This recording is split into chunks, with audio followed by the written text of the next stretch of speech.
There we go. Hello, everybody. This is an impromptu live, unexpected, I guess, but much needed. So I'm Mervyn Kennedy-MacFoy. You guys know me, egalitarian. I fight on all fronts. ADHD, slightly autistic, just different, but a human being nonetheless. So basically, we're here to discuss kind of like what's been going on for a lot of us, which is the suppression of Black voices and those of our allies. And we have one of our allies here with us that has been unfortunately and wrongfully removed and banned from LinkedIn, Chandra Hardy, who's on the panel, and Future Kane. I'll let them introduce themselves, starting off with Future Kane and ending with our guest of honor, Chandra. Hi, everybody. If you don't know who I am, my name is Future Kane. I am a mom and I am an educator. I believe that all voices at this point were in the same fight for equality because one ism affects every ism. And there's lots of isms that are being oppressed right now and censored. So we wanted to come on live so that we can share our experiences so that everybody has an understanding why we keep advocating and saying, please, can somebody answer us from LinkedIn of why this keeps occurring over and over and over again. Hi, I'm Chandra. I am also a mom and an educator. I'm a mom of teenage boys and white teenage boys. And I think that's kind of crucial at this period in history. How are we raising our young, impressionable young men, particularly young white men who are coming up in this chaotic era? And as a mother, I'm very invested in making sure that my sons do no harm, first and foremost. And I just would like to support Black Lives Matter. I've been doing so since the inception, since 2013, I believe it was. With the Trayvon Martin case, I was living in Florida at the time. I was working at the University of Florida.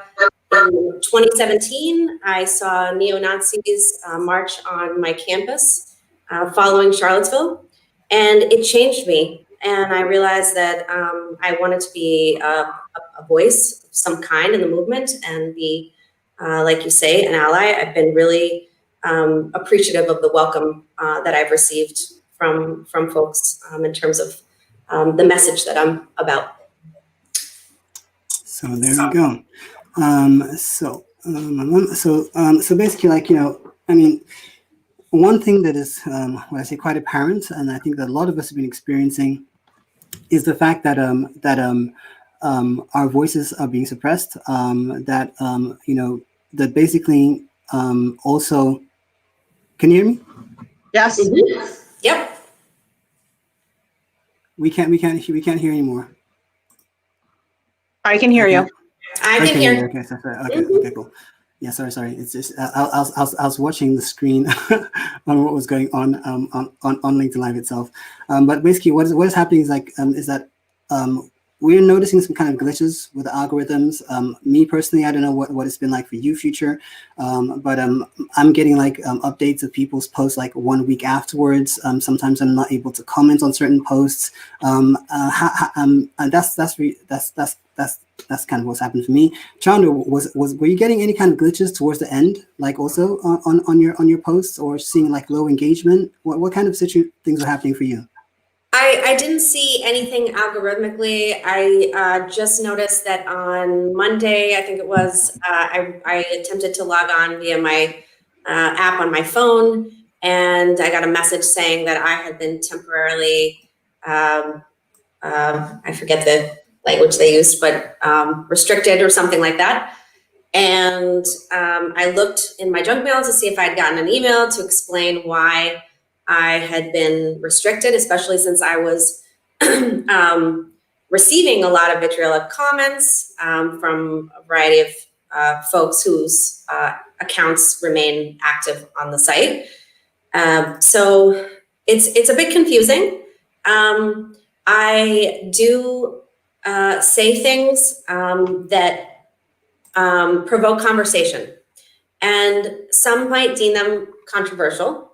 I'd like to think that talking about racism and sexism in the workplace is not controversial, that it's a matter of humanity, and that we should not be making these subjects taboo. We should be talking about them. They affect the majority of the people in the workplace.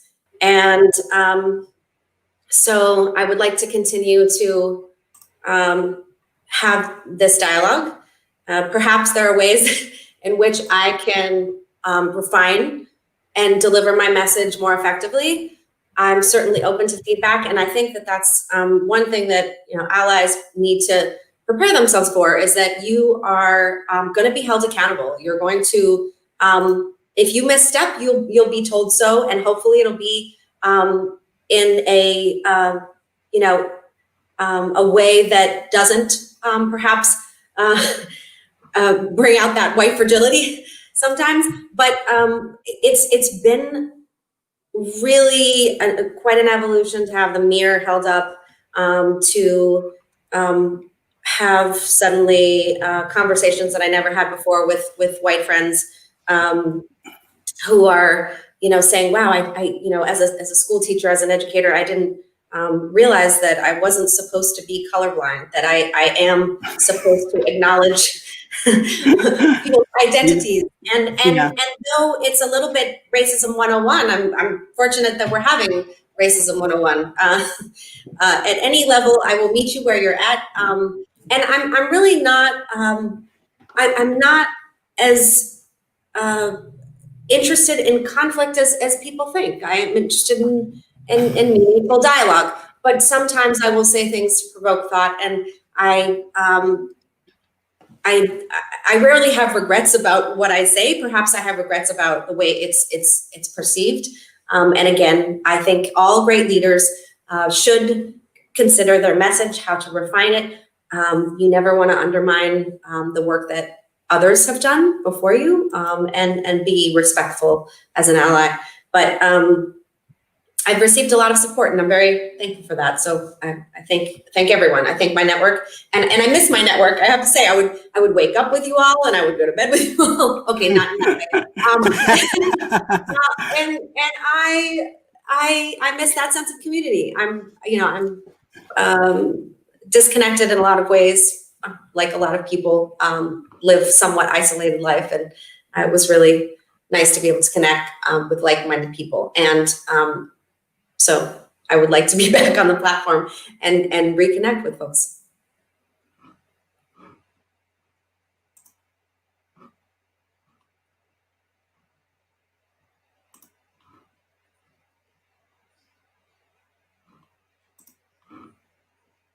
Can we go through a couple things, Mervyn, that we or you have put together that the platform LinkedIn has said that they honor and discuss? Yeah. So, I mean, I don't know if a lot of you remember, I think it was in fact around Juneteenth, when LinkedIn, posted, I've just shared this document now so people can actually have a look at it. It's one of my most recent posts. And also just to give you a bit of background on the reason why we've had to do an impromptu LinkedIn Live. The main reason why we chose and had to do it this way is because we had noticed that it might be hard to prove, but I'm not the only person who has experienced this, and I'm pretty sure that in the comments or people who will be watching this afterwards, they'll have experienced the same thing. We felt that we were being observed in our private chats, in our group chats in LinkedIn, and I noticed completely different kind of behaviors as far as my LinkedIn was concerned. I couldn't access certain posts, I couldn't like certain things, I couldn't see when I was mentioned. And so we basically had to go offline and basically organize this entire thing just to make sure that we could actually go live, and that that LinkedIn would actually try and shut us down. So just to go over what LinkedIn had said, back in the when it was when Black Lives Matter, I guess, was trending, they gave us a long, big old spiel about how they were supporting Black Lives Matter. This is in June, and you remember this. It was a blog. And basically, they said, we're experiencing a moment in history, and so on and so forth, reckoning with the impact of racial oppression. You have this document right now. You can see that. A very, very big, long spiel, and this was done by Melissa Selcher. And also one thing that I find, yes, hello? I want to point out something. Can you go back to that first slide? Yes, I can. Yes. So on the first slide, if you'll take notice, when I shouldn't say they, Melissa and the LinkedIn team, talked about the horrific deaths that were taking place, George Floyd, and they also talked about Pedro. The problem with that is there were other people, and yes, we know George Floyd was probably the catalyst that went and created the civil unrest to explode across the world. But we keep, as a society, forgetting the females. And Nina and Brianna should have been mentioned because they both occurred prior to George Floyd's. But yet again, the female voice was suppressed, as we are seeing taking place on different platforms of that female's voices when we are on the front lines in regards to anti-racism and helping to educate everybody. We keep getting attacked and being suppressed. Yeah, very much so. I mean, and the thing, and I think also what's quite telling is the fact. I mean, I keep on going on about this because everybody knows I'm an ultra feminist, but it's the fact that like it's like there is literally, you know, I mean, let's not even talk about trans lives. There's literally next to no support, and what I say backing for women, and especially like in this entire situation, it's like.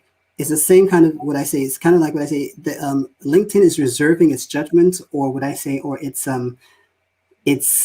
compassion, I guess, for for the perfect victim, right? And so long as you are not that perfect victim, so somebody like Chandra, like I was always 100% behind what you're saying. You know, I'm an anti-sexist, I'm an anti-misogynist, and I call out every single stupid alpha, male who hasn't got like an iota of sense in their head the minute they say something that is like not so much even inflammatory but just nonsensical, and I've had some of them come at me and kind of tell me I'm not a real man, whatever that's supposed to mean, but and I find that like maybe what LinkedIn is doing is like it's being very selective on who they defend, and so long as they're pushing the line that that maybe that speaks to their narrative, it's okay. But the minute that we start to challenge them to do better and to be better and to do more, it's a problem. So I mean, they gave us this entire long spiel back in June, and then a lot of us started basically like experiencing kind of like weird things with our platforms, and then they went, and I mean, I don't know how people felt about this video that was recently posted. But as far as I was concerned, they just literally abused this poor Black man's life and his career. Because I mean, as far as how I refer to him as that Black guy. Or in fact, in my head, and I'm going to be vocal about it, some people will be very upset. But like this guy for me was an Uncle Tom. He's an Uncle Tom. That's like, it's people like, oh, that's a racial slur. I'm sorry. That's like, out of everything that I have seen historically in movies, read in culture, read in books, seen in comic books, the same way, kind of like, when I was growing up in Belgium, we had the advert for Uncle Ben's, and in Belgium back in the 80s, it was totally okay for white people to go around and pretend and make fun of like, black accents, African accents, and Uncle Ben's in Belgium. In France used to be like Uncle Ben's, like kind of like a gospel what's name, and then basically when his voice would come on, it was basically, I'll translate. It would translate to him saying the rice that never sticks, right? But the voice that they put on him was like an African kind of like African French voice, and the equivalent to that is in the UK would be like an African Nigerian voice, and basically it was like Uncle Ben's. The rice that never sticks. And that was an advert. It's funny now, but that was an advert that was like prime time, right? So I mean, so like if you want to get more racist than that, it's just ridiculous. And the fact that like LinkedIn, after everything they published, they put a black rectangle and blah blah blah blah blah. They go and do this, and this guy actually exists. I checked out his profile, like Usman Jobe is a real person, right? Most of us, in fact, when we saw the video, it is so staged. It is so staged, the African thing in the back and da da da da da. And I was just like, give me a break. Give me a break. LinkedIn is absolutely a place for constructive and professional conversations. We value freedom of expression while also enforcing blah, blah, blah, blah, blah. Our policies apply to everyone equally. Excuse me? So for those of you who have already accessed the document, this is what we're talking about. This is exactly what we're talking about. So this woman who, I haven't been able to find her, basically went online, spewed all this nonsense, racist nonsense, rich girl who whines, blah, blah, BLM, they'll bite your head off and crap in your neck as you look at your special self. That is abuse. That is abuse. Whoever this woman is, she's the person who should be kicked off LinkedIn. And if LinkedIn has any sense and goes over all the content, and I probably said this to you at the time, Chandra, a lot of the people who are pushing what I say the conversation and getting things to evolve here on LinkedIn have been majoritarily by a long shot women. Right. Mm-hmm. And I've said very often, like, if you look at the suffragette movement, you look at pretty much anything that comes that is about, female liberation, women haven't waited on men to be liberated. Women have liberated themselves, through hard work, pushing and pushing and pushing and pushing. And I used to ask you if you ever slept because I was like the rate and the quality at which you were posting it was unbelievable. You like a machine. I was like, this person is not a human being. And for those who don't know, this is the very first time that I'm actually even seeing Chandra in the flesh. But I was just like, she must be some kind of bot or some kind of like algorithm, because it's not humanly possible.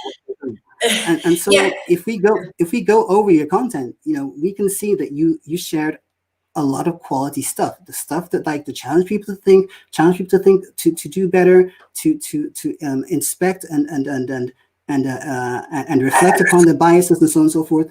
And from what I understand, this is one of the people who is responsible for you being kicked off LinkedIn. How did this come about, and how did you experience this entire situation with this lady, Chandra? Can I interrupt you guys? Sure. People are asking for the link to get into the live, to see us live. Oh, yeah. So I don't have to post that, Mervyn. Yeah, I sent it to you in your private messages just now. Okay. But they're asking for it on comments. The comments. Okay. Yep. So okay, I'll do that. I'll do that right now. Yeah. Okay. Thank you. Sorry. Go ahead. So you actually have a slide there from an individual named Abhishek Bharadwaj from Montana. Don't show that one. Yeah, he holds an MBA, and he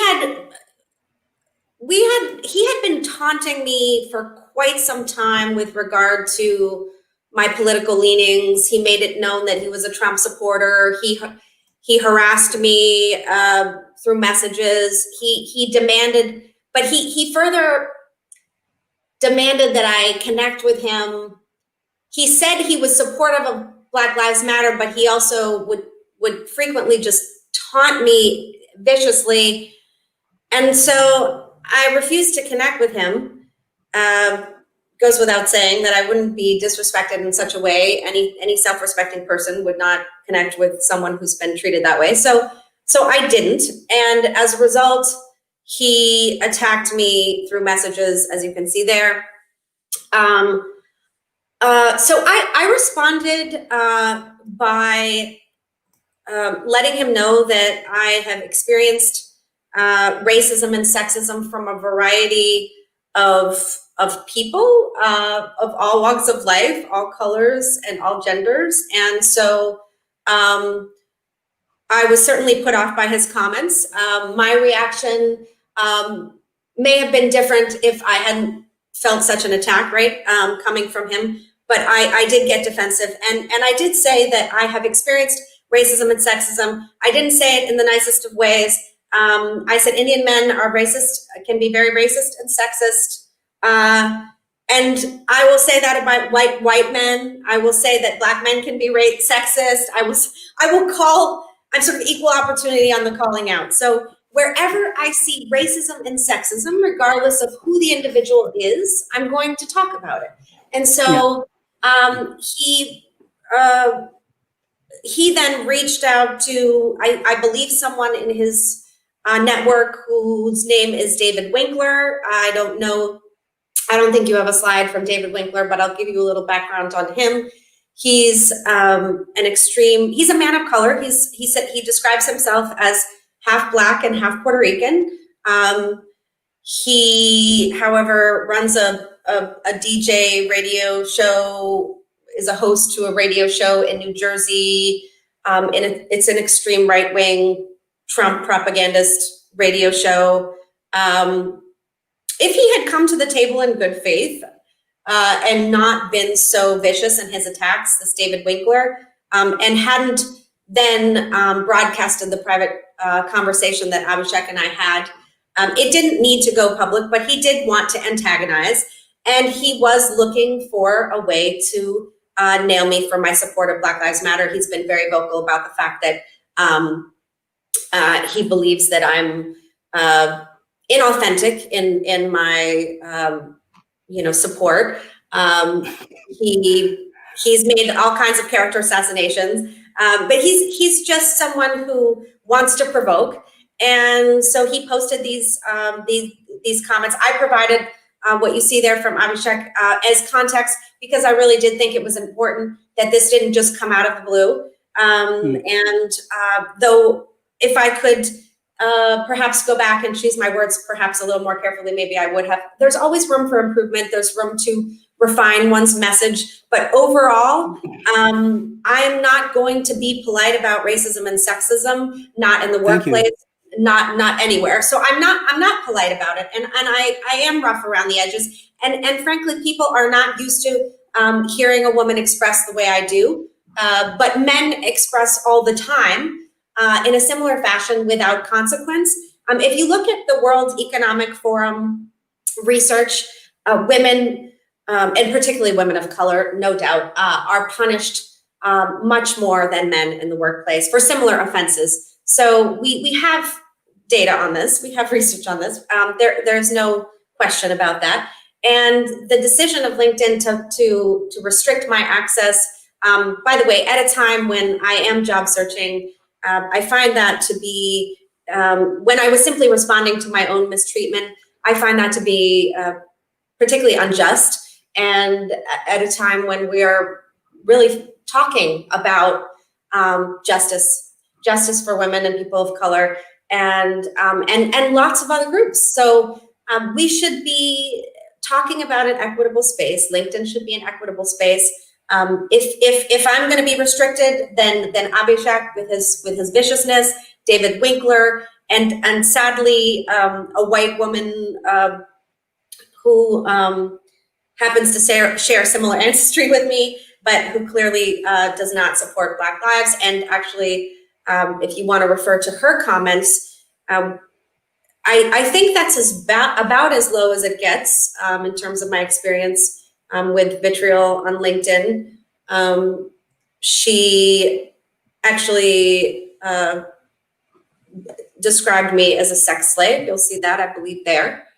I'm a mother. I'm actually, I'm a longtime professional. I would have flown under the radar many years ago. I lived in a little, cookie cutter neighborhood in Florida, and I came from a unique family, but I decided to go a more traditional route and apply my equity work to higher education.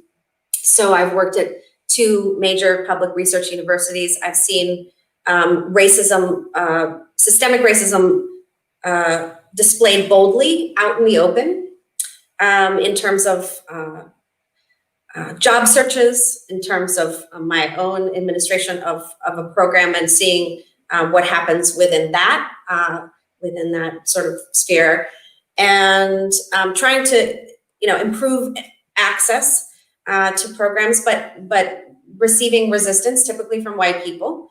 And then walking into, after working in the South, working on the University of Florida campus, much more diverse than the University of Massachusetts, which is less than 2 miles down the road from me, where I worked for a year, and where I also earned 2 degrees. But to arrive at a place, one of the largest departments at the flagship public research university, and to see 0 Black people at any level, from the lowest to the highest, was rather jarring for someone who'd worked in much more diverse spaces and really appreciated the presence of Black people. And to me, especially with the backdrop of Black Lives Matter, I think it's really accurate to say that that is a white supremacist organization inside of a public university, and it's rather shameful and inexcusable in 2020, especially.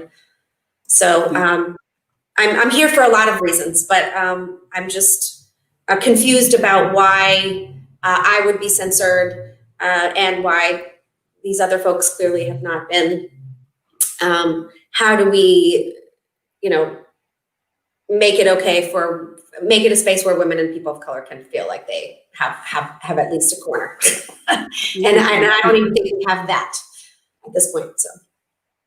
I mean, I don't know. I mean, I don't know whether you would agree with me here, but I mean, what I find particularly sad and jarring is the fact that this is a perpetuation of the same kind of treatment that the rape victims get. So it's like you find the courage to say something has happened to you, and then you are punished again for it.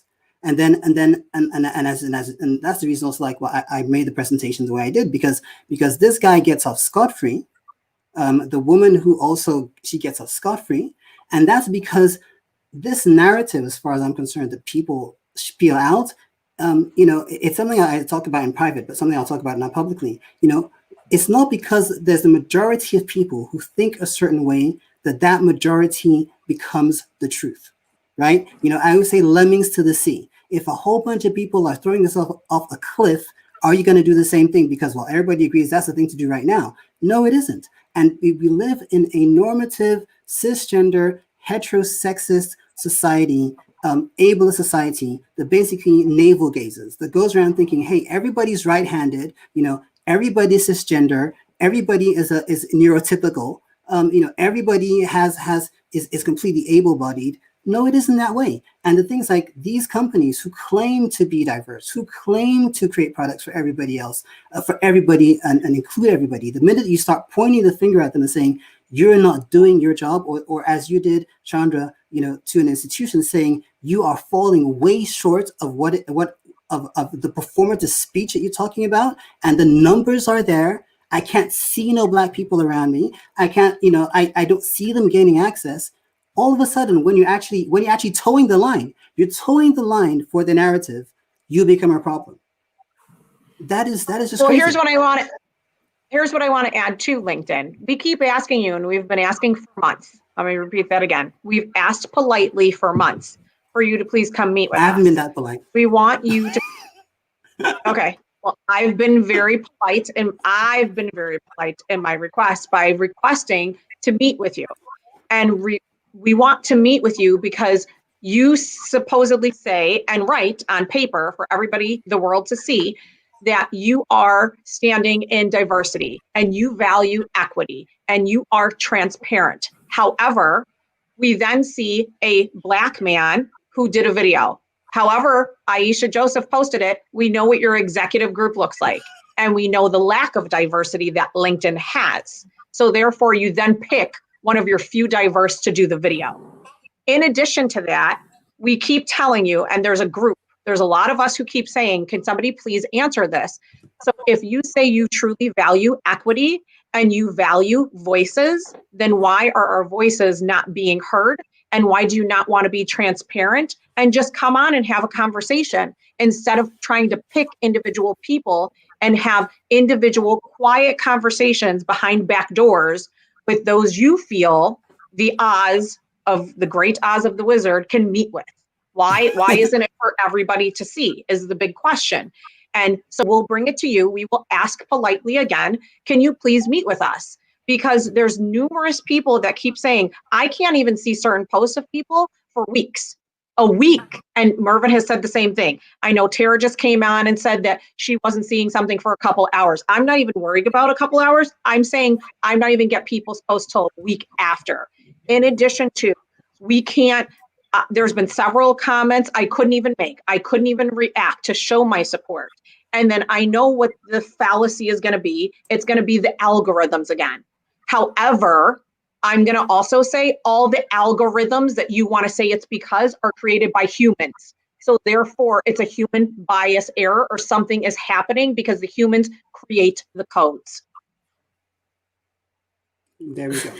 Ask the LinkedIn user if they want to expand on LinkedIn is full of shit. Would they like to elaborate on that point? Yes, I mean, whoever the LinkedIn user who wrote that, would you like to elaborate a bit? In the chat, or if you're a connection of mine, send me a DM and I will send you a link and we can have you directly on panel and you can basically explain that to us. Okay. So also, if anybody wants to kind of chime in, send me a direct DM and I will send you a link to join us on the panel. Because I would like also for people who are experiencing or people who can give testimony to what we're saying, so that we don't sound, as I was saying to you earlier, Chandra, it's like, there's victim blaming, right? And then when there's victim blaming, there's gaslighting. So if you've been experiencing the same thing and want to come on panel and kind of explain what you've been experiencing, DM me or send me a connection request. I'll accept it. And I will immediately put you here on panel for you to explain kind of like the experiences that you've been having with the algorithms, or with you not being able to get information from the people that you follow. I mean, I know that Madison Butler, for example, has like plus 30,000 people. Some people who are following her are no longer getting her in their feed, right. which is crazy. And and also something similar that happened to Madison Butler. She also got attacked by somebody recently as well. Yes. Somebody quite influential. And the minute that happened, all of a sudden, people were not getting her stuff either. So also, it's like there are many isms that they're fighting right now. And one thing I think that we can all agree is that COVID really kind of like shone the light on the inequities. And one of the big inequities, what I say here on LinkedIn, is between the haves, in between huge brackets, because I find that people maybe, I'm not going to generalize on all of you, but especially the haves who have been responsible for example, getting Chandra banned, they might have a lot of money, but they have no brains, so they have no morals, and they have no integrity. So, I mean, they have all the other stuff, but the essential humane stuff, they are lacking. And what LinkedIn seems to be prioritizing is the haves versus the have-nots, and like people who have money and people who have less money. And the things like, in even people might want to operate on the Pareto rule and saying, 20% has to give you 80% of your gains. But like if 80% of us leave LinkedIn, you are effed. There's no more LinkedIn if 80% of people leave here. So as much as we might not be what I say as a singular entity is valuable to you, as a mass of people, we are extremely valuable. And right now during this live, I don't know how long it's going to be online, I'm urging for a call to action that if the people that we want reinstated aren't reinstated, if the algorithms keep on being dodgy and so on and so forth, I urge anybody who has a paid account and a repeat subscription to end their prescription and basically and post a picture of it. And we have to hold LinkedIn to account. We are valuable to them. We are trying to create a societal change, and that happens in many places and in many forms. LinkedIn happens to be a professional platform. Everybody's talking about bring your whole self to work. Well, our whole selves to work is like when your woman is dealing with I'm going to work today, I'm a CEO, I'm wearing a mini skirt, but I get catcalled on my way into the office. That is a reality. That is going to work. Okay, that is bringing our whole self to work. If you are transgender and you bring your whole self to work, that means you're dealing with people being with vitriol left, right, and center. Are you a he? Are you a she? You still got to come in and show up. So at the end of the day, you guys have to decide what the hell it is that you want. LinkedIn, I'm talking to you. You need to decide. You can't stand on one side of an argument and then jump to the other. So it's either diversity and inclusion and you're all in, or please just give us a break with the performative BS. Okay, sorry, I just went off of one there, but yeah, it's just something that's really kind of like, really working on me. I'm gonna let you go on and check if somebody wants to come in onto the panel. Can Go you ahead, just give Future. her a favor, Mervin? Can you just Yeah, scroll through to get to the other two people? Because Chandra's not the only he's not the only person. Yeah, person from the Hunger Games is what this basically is, who has been excommunicated, right? It's the Hunger Games, and you have been one of them. Hun William Russell Moore is another person that keeps getting kicked off for posting the truth. Now, his truth is very vivid and graphic, but anything that he posts is not false.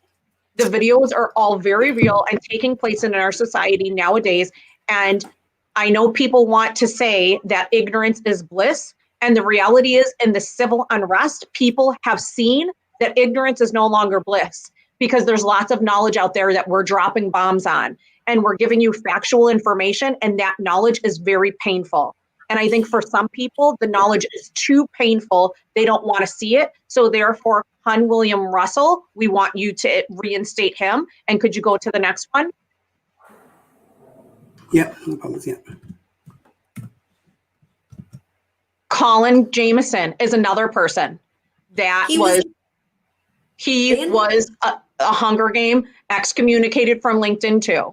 So we're asking for you to reinstate him because he was very vocal as well. So we're not only going after the Black voices and people of color who have been very vocal in regards to anti-racism and Black Lives Matter. We are now going after the white people who are very much allies in this game and excommunicating them as well. So we're asking for everybody to be reinstated. Why? Because we're asking for you to be transparent.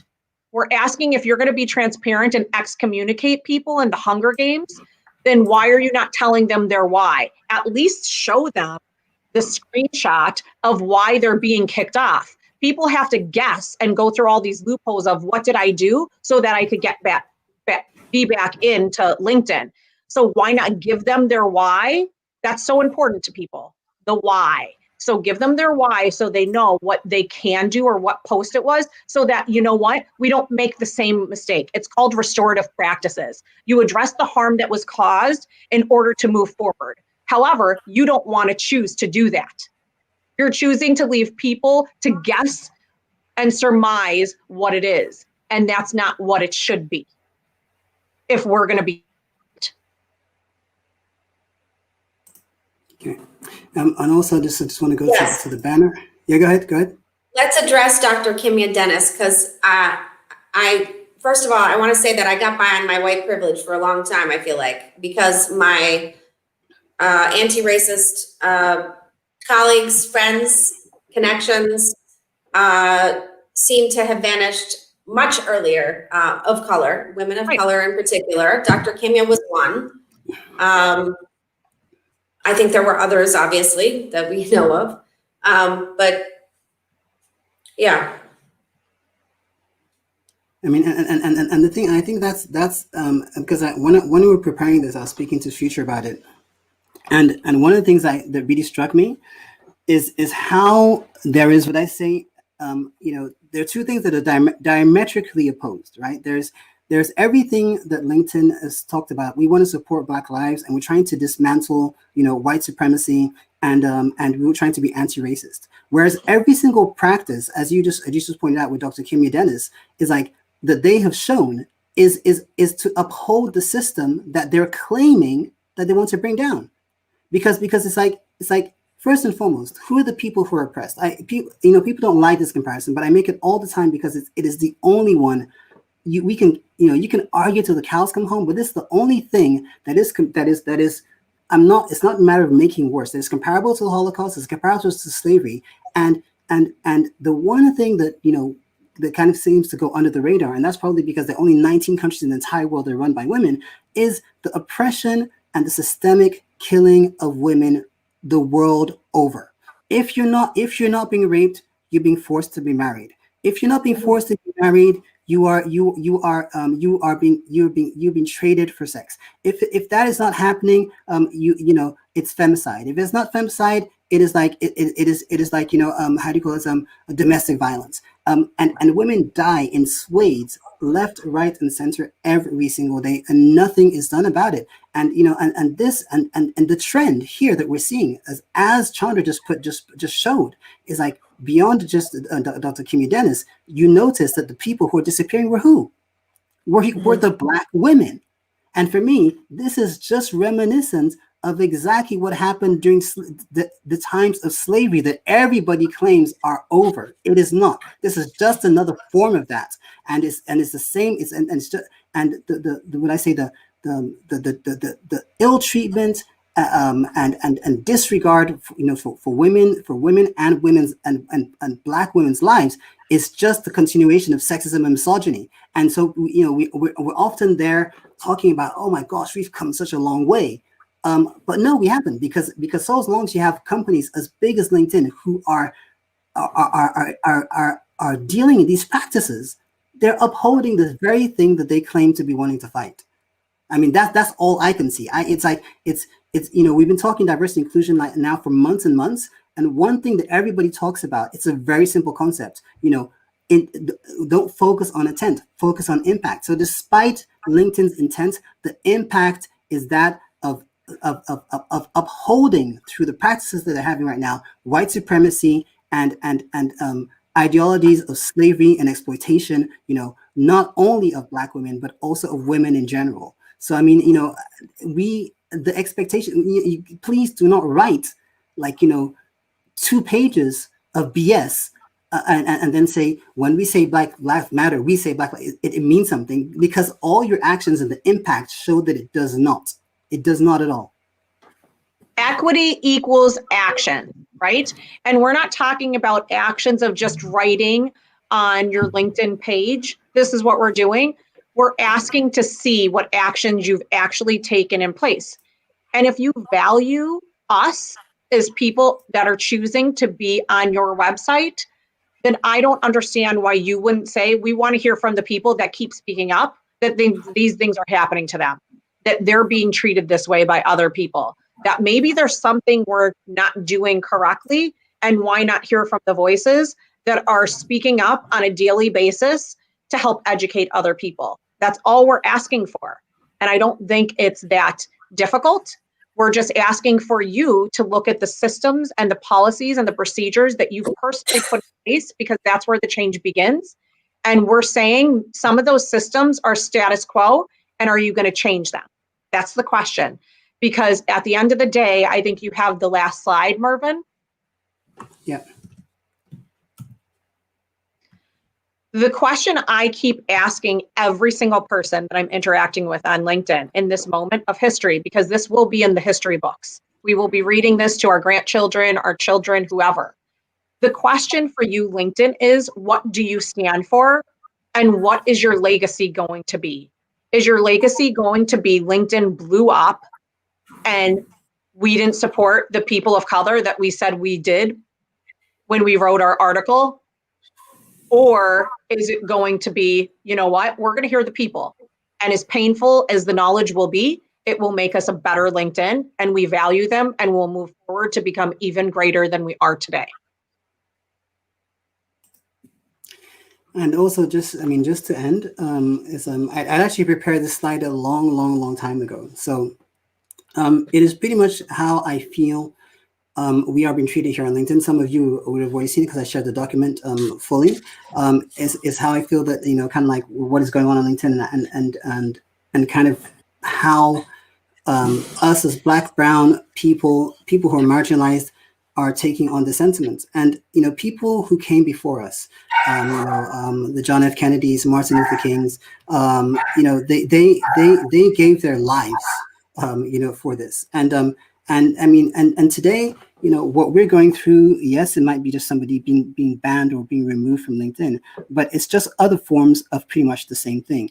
And just to come to bring this to a close, and like I said, and if anybody would like for us to continue this conversation, or maybe want to have another kind of what I say, showing the receipts, when I say LinkedIn Live, just DM me, and we'll make sure that we make it happen, and we will show the receipts, and we keep on pushing LinkedIn to make sure that what I say, the voices that matter are those that stay, and the voices that are those of dissent, vitriol, racism, sexism, misogyny, and hatred are the ones that are banned. But I mean, just to end on this note, which is might not be a very positive one, but also a hopeful one, is just to show this last slide here.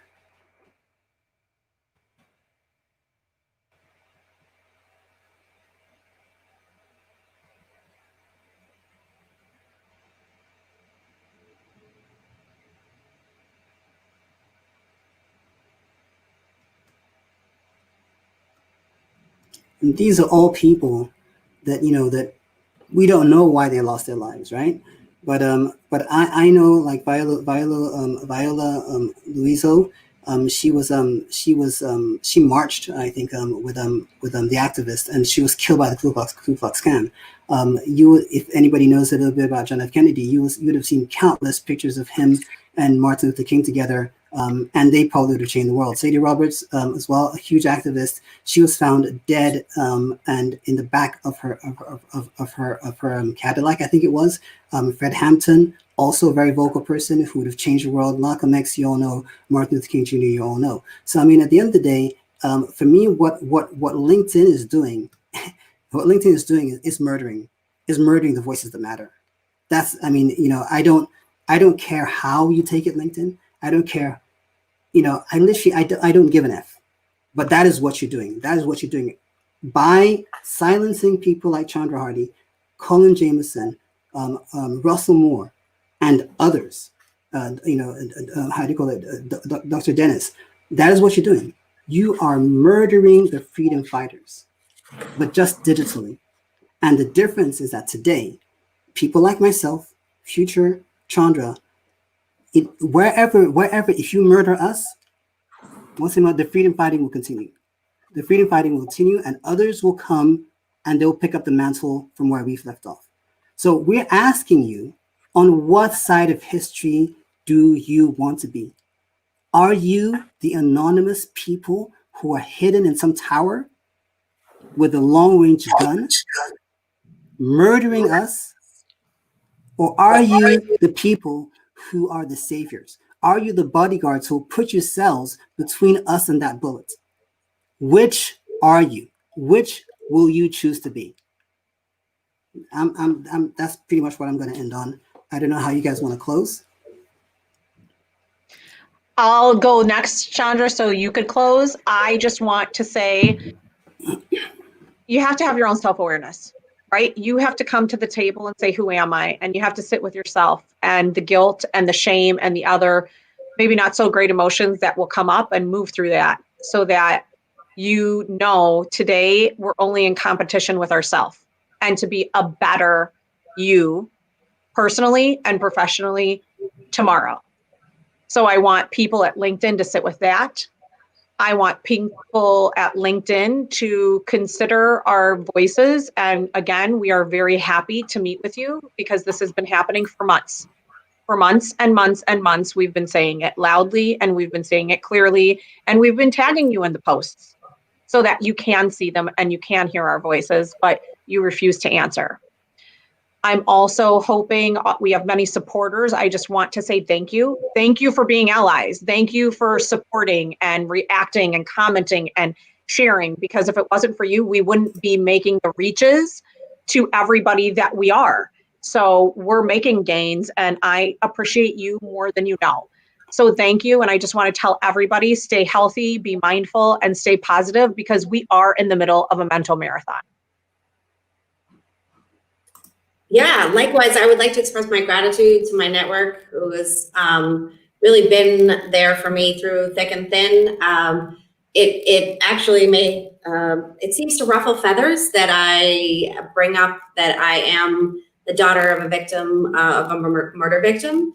I do this intentionally to bring awareness to violence against women in particular. And I love all of humanity. I'm actually really misunderstood in that way. I have some unlikely friendships, and I don't necessarily talk about those on LinkedIn, but I have unlikely friendships with people on the other side of the aisle, and people who don't agree with me about things, and I don't expect consensus.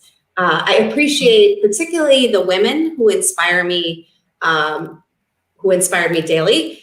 I would ask that before you even consider reinstating my account, that you reconsider reinstating the accounts of Black women on LinkedIn whose voices are so needed at this time. So I will happily defer my spot if that's what's required, but I hope that we can include all voices and that we can continue to have important discussions. I like to hold myself accountable. My network holds me accountable.